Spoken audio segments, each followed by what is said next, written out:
Hai semuanya, balik lagi bersama Perjaka Gesit.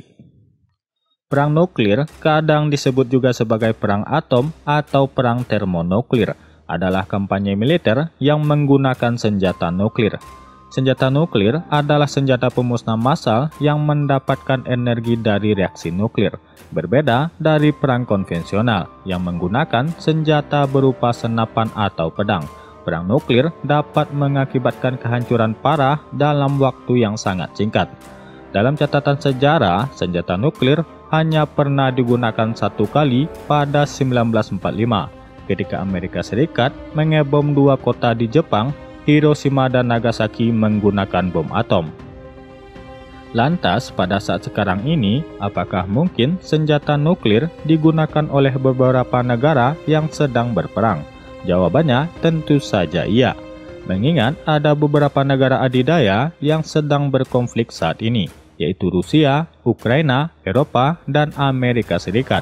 Dengan gambaran yang begitu mengerikan, bagaimana sih efek dari perang nuklir?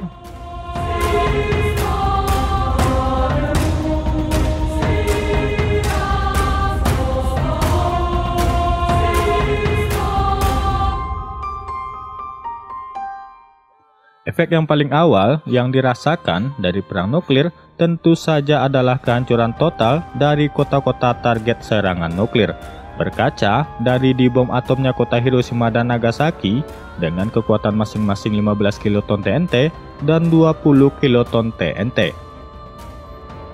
Ledakan Hiroshima berhasil meluluh lantakan wilayah seluas 12 km persegi dan menghancurkan 69% bangunan beton dan meluluh lantakan bangunan berbahan kayu secara penuh. Sementara di Nagasaki, bom atom menghancurkan segalanya dari jarak 1,6 km dari pusat ledakan. Namun, perlu diingat, itu adalah senjata-senjata nuklir dari era Perang Dunia II. Saat ini, senjata nuklir sudah semakin berkembang dan kian mematikan. Ini senjata nuklir umumnya berupa senjata termonuklir dan berdaya ledak jauh lebih dahsyat. Selain kehancuran total dari wilayah yang menjadi sasaran senjata nuklir, kematian besar akibat dari ledakan nuklir tersebut juga sudah pasti terjadi. Kembali berkaca dari bom atomnya Hiroshima dan Nagasaki, bom Hiroshima dan Nagasaki menewaskan sekitar 110.000 hingga 210.000 nyawa. Namun, jika kembali dilihat senjata nuklir modern, dampak korban jiwanya dapat melebihi itu.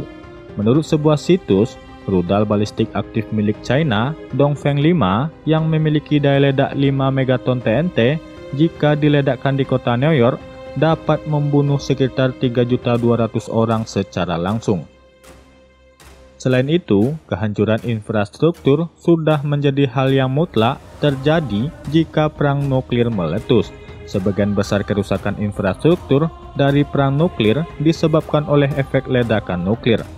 Dengan temperatur dan tekanan dari ledakan nuklir yang sedemikian dahsyat, hampir semua bangunan yang tidak dirancang secara khusus akan langsung hancur dan rata dengan tanah. Suhu ledakan nuklir dapat mencapai sekitar 100 juta Celcius di bagian bola apinya.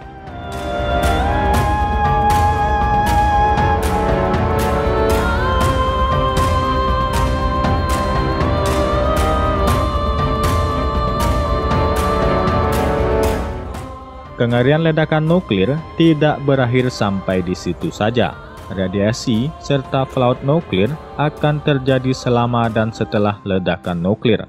Pada saat ledakan nuklir berlangsung, radiasi termal akan membakar manusia dengan luka bakar berbagai tingkat, tergantung jarak dari pusat ledakan. Selain efek langsung dari ledakan dan radiasi nuklir, perang nuklir juga menyebabkan fenomena yang disebut sebagai musim dingin nuklir atau nuclear winter.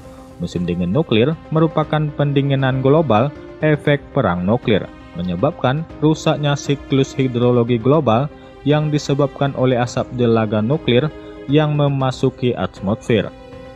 Ledakan nuklir juga menciptakan gelombang radiasi elektromagnetik yang mengakibatkan rusaknya semua perangkat elektronik secara permanen.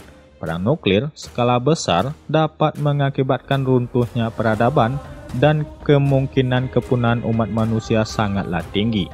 Menurut sebuah situs, bahwa perang nuklir secara tidak langsung dapat berkontribusi pada kepunahan manusia melalui efek sekunder, termasuk kehancuran lingkungan, kehancuran sumber pangan, kerusakan infrastruktur, dan keruntuhan ekonomi.